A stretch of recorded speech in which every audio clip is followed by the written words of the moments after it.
Here's a tip when doing the front brake pads on a 2017 to 2022 Honda CR-V. Alright, these front pads have retainers at the top and the bottom, and they're different. The retainer on the top is different than the one on the bottom, and we want to make sure that they're in the correct position. So the ones that go on the bottom have these little wings on the side. You can see them right there. The ones on the top do not, so don't mix them up. Make sure the ones with those little tabs go on the bottom, and the ones that are smooth all the way like this go on the top. A couple more tips. Our wear indicator, which is this thing right here, should be on the back side in the up position, like that.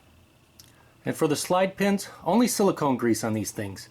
I don't know what that is, but it sure doesn't look like silicone grease to me. And the top and bottom slide pins are going to be different. We don't want to mix them up. So the slide pin that goes on the bottom down here is going to have this rubber piece at the end. The slide pin on the top does not have this rubber. And the torque specs for the bolts, the ones that go right here are going to be 37 foot-pounds. And if we can get a shot, these big ones back here, this one and this one down here, those are going to be 101 foot-pounds. And as always, if the video helped you out or you liked it, make sure to give it a thumbs up. Thanks for watching.